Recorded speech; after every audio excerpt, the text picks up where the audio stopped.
We're chasing dreams through pixel streams, dancing shadows under glowing beams. Let the rhythm take control. Feel the beat, ignite your soul. Colors flash. हे आहे Warli painting 500 वर्षापूर्वीची. कात तयार केला जातो. पाण्यामध्ये खातात तो कात वेगवेगळा आहे झाडाच्या आतल्या फुलापासून.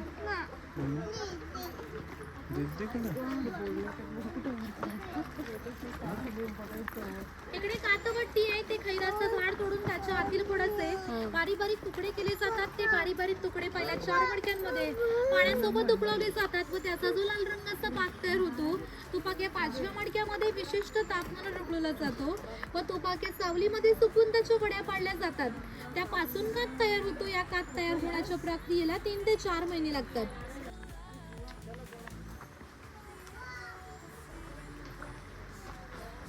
या मराठी शब्दाचा अर्थ आहे की ज्याच्याकडे भरपूर धन आहे.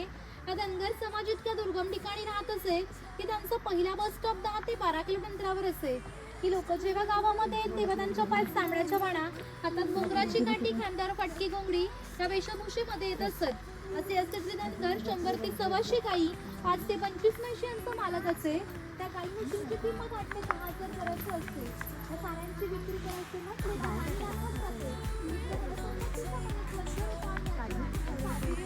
तिथे बकरीची गोटी आहे.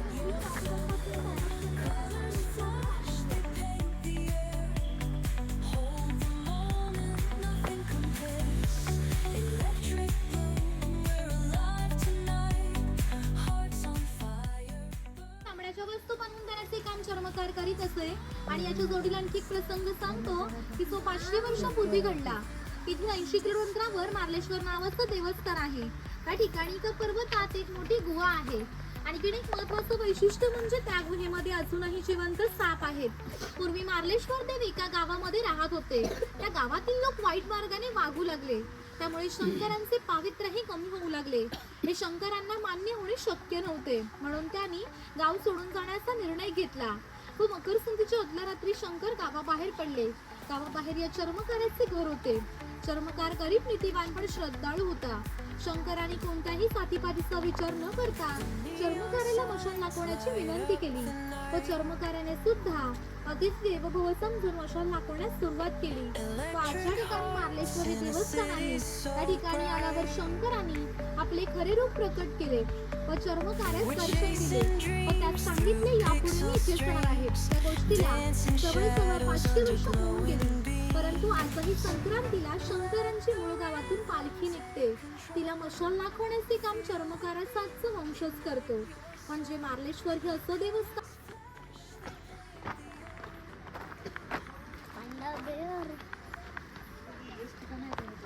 नामदेवतेनंतर पाणवठा असं एकमेव ठिकाण आहे की ज्या ठिकाणी सगळा गाव इथे एकत्र येत होता. गावातील स्त्रिया पाणी भरण्यासाठीच होत्या. तसेच गुराख्यांसारखे व्यावसायिक गुरांना पाणी देण्यासाठीच होते. म्हणजे ग्रामीण जीवनाचं मध्यवर्ती केंद्र पाणवठा होतं. आणि वरती खवले मात्र दाखवलंय बघा.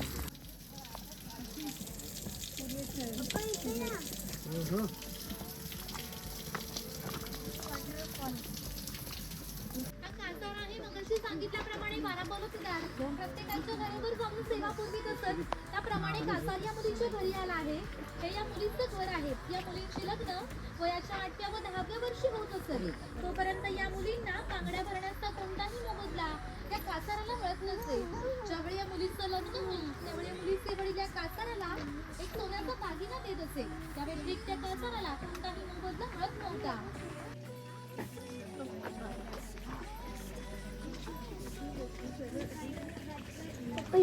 त्या बाजूला इकडे मावरा बाजार दाखवलाय बघा.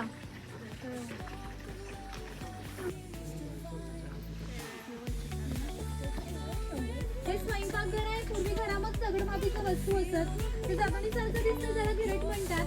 जमिनीमधलं गळून निघतं. त्या गिरेटामध्ये भात घातला जातो.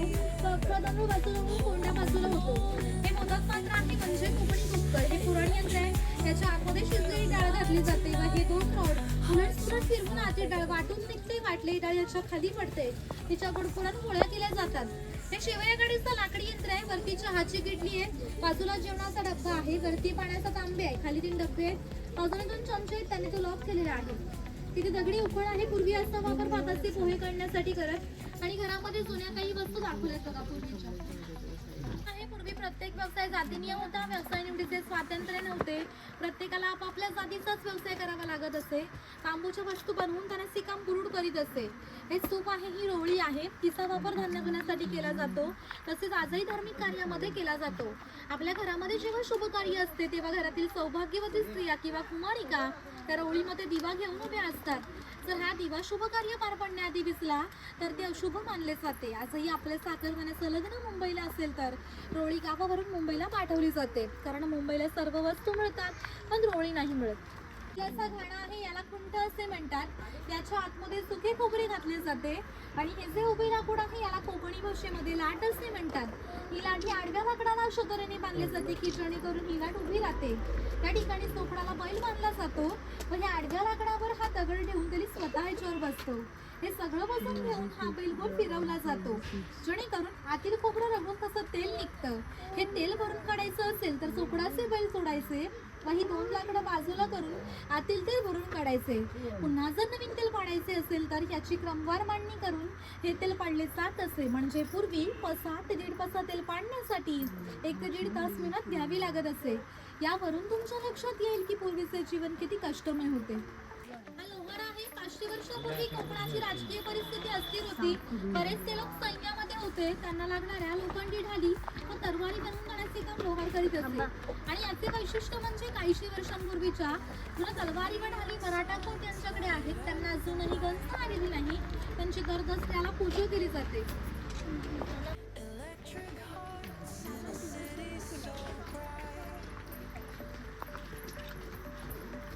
लाकडी अवजारे बनवून घराचे काम सुतार करीत असे. हा सावंतवाडीचा सुतार आहे. सावंतवाडीतील लोकांचे लाकडावरील कोरीव काम आजही जगप्रसिद्ध आहे. त्यांच्या काही हस्तकौशल्याच्या वस्तू तुम्हाला आमच्या हस्तकला विक्री केंद्रामध्ये पाहायला मिळतील. तिकडे दरवेळी दाखवले अस्वलाचा खेळ करणारा, बाजूला गारुडी. चौल राजापूर दाभोळी या कोकणातील बंदरांना 5000 वर्षांपूर्वीचा इतिहास आहे. या बंदरांमधूनच भारतीय व्यापाऱ्यांनी जगाशी व्यापार केला. येथून रचणाऱ्या वस्तूंमध्ये हस्तकौशल्याच्या वस्तू, शंख, शिंपले, तलम कापड इत्यादी वस्तू चिन्हात वाणी करीत होता. त्या बदल्यात संपूर्ण जगातून भारतात सोने येत होते. म्हणजे भारताने जे सुवर्णी गणवले त्याचे प्रवेशद्वार कोकणचे प्रमुख बंदरे होते. दागिने तसेच देवदेवतांना लागणारे दागिने बनवून त्याचे काम सोनार करीत असे. त्याच्या अप्रतिम कलाकुसरीमुळे याच्या दागिन्यांना जगभर मागणी होती. नवरात्र, शिमगा व अन्य वेळी ग्रामदेवतेला दागिने घालण्याचा मान सोनाराचा असे.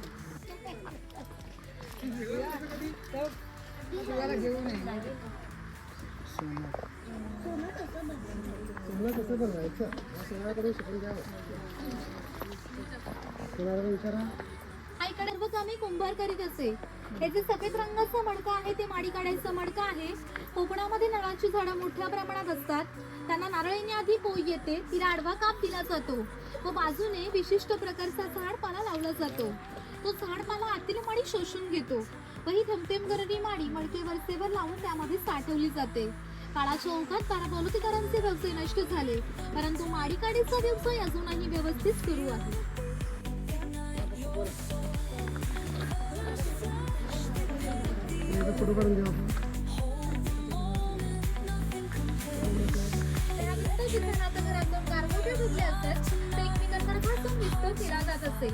ही शेतकऱ्याची बायको आहे, ती शेतकऱ्याची मुलगी आहे. हा पाळणा शेतकऱ्याच्या घरात कायमस्वरूपी टांगून ठेवलेला आहे. हे उचल आहे. पूर्वी याचा वापर कर आणि याच्या अपुऱ्या कपड्यांवर जाऊ नका. याचं पूर्वी जसं घर होतं तसंच घर आम्ही इथे उभारलं आहे. हिची पेटलेली चूल दिसते, तिला कोकणी भाषेमध्ये पिरसा असे म्हणतात. ती सतत पेटती ठेवली जायची, कारण घरामध्ये पूर्वी लायटर किंवा माचीस नव्हती.